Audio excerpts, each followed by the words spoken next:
थी तो आपको बताते चले कि एक और एहतजाज भी हुआ है और रात 3 बजे तक एहतजाज चलता रहा। उसके बाद क्या कुछ हुआ उस पर भी हम गुफ्तगू करेंगे, क्योंकि मामला सुरनकोट का है और गुज़श्ता दिनों बारिशों, शदीद बारिशों के बाद जो तबाही वहां पर हुई, उसके बाद डीडीसी जो मकामी है वहां पर शहनवाज चौधरी और उनके हामी जो है वो रात भर एहतजाजी धरने पर बैठे हैं। और आज सुबह जब हमारी कैमरा टीम उस धरने की मकाम पर पहुंची तो धरना खाली था, यानी वो स्पेस खाली हुई थी, लेकिन ये जरूर बताया गया कि जनाब धरना जारी है। अब ये कहां पर जारी है, कैसे जारी है और सिक्योरिटी कारण क्या कुछ है जिसको लेकर ये धरना दोबारा अब सुबह से जारी होगा, इस पर जरा हम गुफ्तगू करेंगे। शहनवाज चौधरी साहब भी हमारे साथ ज्वाइन करेंगे। लेकिन मामला गुज़श्ता दिनों जो मूसलाधार बारिशें हुई हैं इस पूरे इलाके के अंदर, सुरनकोट के अंदर, पुंछ रजौरी के अंदर, जिससे करोड़ों रुपए के नुकसान की इतलात जो है वो मुख्तलिफ ज़राए से सामने आ रही है। इमलाक को नुकसान हुआ है, उसके साथ साथ बागात को नुकसान हुआ है, फसलों को नुकसान हुआ है, तो उनका माकूल और मुनासिब और बर वक्त मुआवजा दिया जाए, इस छोटी सी डिमांड को लेकर डीडीसी सुरनकोट को एहतजाज पर जाना पड़ा और कल पूरे दिन वो एहतजाज पर रहे। और हमारे पास इत्तला यह है कि रात देर गए इंतजामिया और मुजाहिरीन के बीच भी मशावरत और मीटिंग का सिलसिला चला है। और मीटिंग्स और मशावरत के बाद क्या कुछ ताज़ा तरीन खबर है, सीधे हम सुरनकोट चलेंगे जहां से शहनवाज चौधरी साहब इस वक्त हमारे साथ ज्वाइन किए हुए हैं।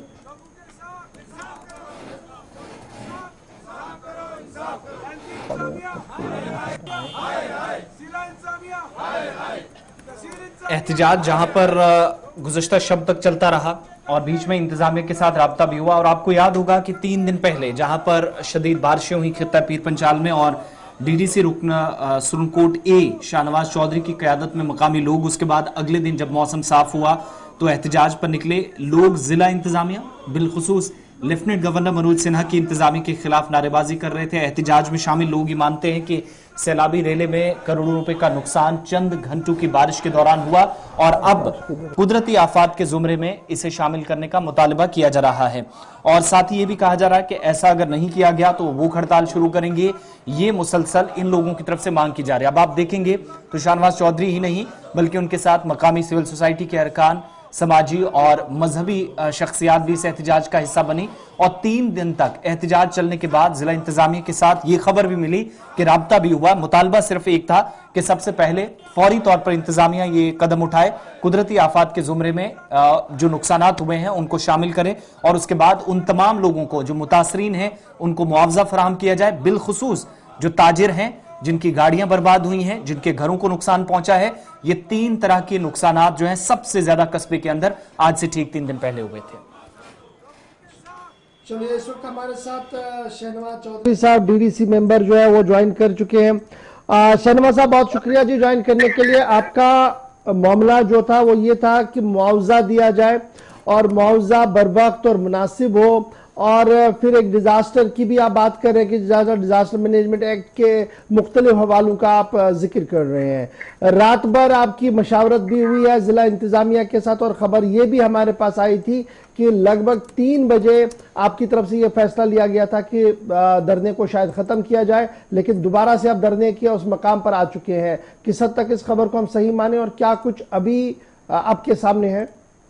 देखिए, पहले से आपके चैनल का बहुत शुक्रिया क्योंकि लोगों की आवाज उठाने में आपने जो है बहुत जो है रोल प्ले किया है। दूसरी बात जो धरने की है, रात को 3 बजे सिर्फ सिक्योरिटी कंसर्न की वजह से कुछ सिक्योरिटी इनपुट था और सिक्योरिटी एजेंसी ने रिक्वेस्ट की कि क्योंकि यात्रा भी चल रही है तो सिक्योरिटी रीजंस की वजह से जो है आप 3-4 घंटे के लिए आप थोड़ा सा जो है वो हमें वक्त दें ताकि हम बाकी सिक्योरिटी इंतजाम कर लें। सिर्फ 3 बजे हम 3-4 घंटे के लिए जो है वो उठे थे। हमने सुबह से फिर जो है धरना शुरू कर लिया है। हमारी इंडेफिनिट धरना जो है वो जारी है। डिस्ट्रिक्ट एडमिनिस्ट्रेशन ने हमें जरूर अश्योर किया है कि डिप्टी कमिश्नर आएंगे और आगे खुद बताएंगे कि हमने इसको जो है रिकमेंड किया है डिजास्टर डिक्लेयर करने के लिए और फौरी तौर पे जो है रिक्वेस्ट भेजी है। अब आज डिप्टी कमिश्नर का हम इंतजार करेंगे।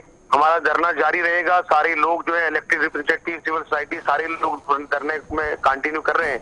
अगर डिप्टी कमिश्नर आज आते हैं और वो हमें ये बताते हैं कि वाकई जो हमारी मांगे हैं, जो हमने 3 मांगे उनको रखी हैं कि वो मान ली गई हैं और उनको करेंगे तो हम फिर धरना खत्म करेंगे। अगर वो मांग हमारी पूरी नहीं होती है तो ये हमारा धरना जो है वो बिल्कुल जारी रहेगा, बल्कि सिर्फ जारी नहीं रहेगा बल्कि हम इसमें और एक अगला स्टेप से हंगर स्ट्राइक पे जाना पड़े या जिस तरह भी अगला स्टेप एजिटेशन का है वो हम अख्तियार करेंगे। शहनवाज चौधरी साहब, ये जो 3 मांगे आपकी है, एक तो ये है कि डिजास्टर डिक्लेयर किया जाए।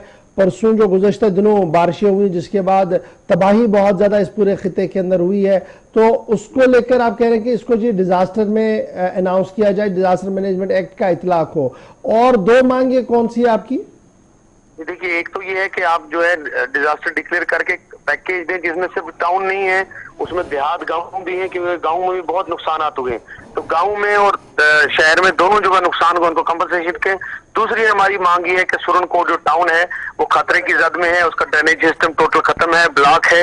अगर अल्लाह ना खुदा न खास्ता अगर इसी तरह की बारिश या कोई क्लाउड बर्स्ट आने वाले दिनों में फिर होता है तो जाने बचानी मुश्किल हो जाएंगी, क्योंकि जो हादसा हुआ वो शाम को हुआ। अगर उस दिन रात को यही सानिया रात को 12-1 बजे या 2 बजे होता तो कहीं जाने जो है वो चली जाती हैं इस फ्लड की वजह से।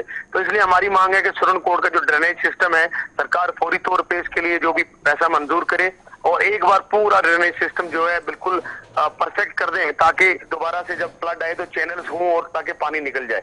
तीसरी हमारी मांग है कि लोगों की गाँव में बहुत सारी फसलों का नुकसान हुआ है और उस फसलों में जिन किसानों ने केसीसी लोन लिया था और उनकी क्योंकि फसलें बर्बाद होगी, खाली उन लोगों जिनका नुकसान हुआ है उनका कम से कम जो है केसीसी लोन माफ किया जाए। ये 3 मांगे जो है हमने उनको रखी। शहनवाज साहब, चूंकि आप कानून को जानते हैं, आप एडमिनिस्ट्रेशन के अंदर बराह रास्त भी मुदाखलत करते हैं, लेकिन ये बताइएगा क्या डिप्टी कमिश्नर साहब के दायरे अख्तियार में ये तीनों चीजें हैं या उन्हें एडमिनिस्ट्रेटिव काउंसिल से डिसीजन लेकर इसको वेट करवाना पड़ेगा?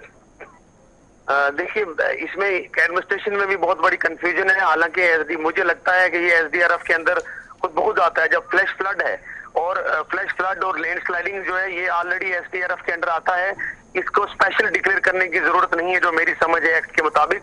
लेकिन हमने इनको कहा है कि आप सीधा रिक्वेस्टिंग भेज के इमीडिएटली सेट नॉर्म्स के तहत लोगों को कंपनसेट कर सकते हैं। लेकिन फिर भी एडमिनिस्ट्रेशन का ये कहना है कि नहीं, हमें इसके लिए रिकमेंड करना पड़ेगा केस और हमें हायर अथॉरिटीज से जो है एक बार 1 टाइम डिस्ट्रिक्ट क्लाइमेट को डिक्लेयर करना पड़ेगा। अब वो एडमिनिस्ट्रेशन की समझ है, वो एक्ट को किस तरह समझ के जो है इसमें मदद करें। मगर परेशानी वाली बात यह है कि इसमें इमीडिएटली रिलीफ होता है लोगों को। ऐसा नहीं होता कि आप केस बनेंगे आप महीने बाद मदद कर रहे हैं, क्योंकि जिस वक्त 3 दिन में लोग तो पानी में रहे, तूफान में रहे, उस वक्त किसी ने पानी की बोतल तक इन तक नहीं पहुंचाई, तो रिलीफ वक्त पे नहीं पहुंचा। उनके पास एक सुई तक घर में नहीं बची, जो बदन पे कपड़े पहने थे उसके अलावा उनके पास कुछ नहीं बचा। तो ऐसी सिचुएशन में उनको जब वक्त पे रिलीफ मिलना चाहिए था वो नहीं मिला। अभी भी हम एक्सपेक्ट करते हैं कि टाइमली रिलीफ दे तो वही जो है इंसाफ होगा।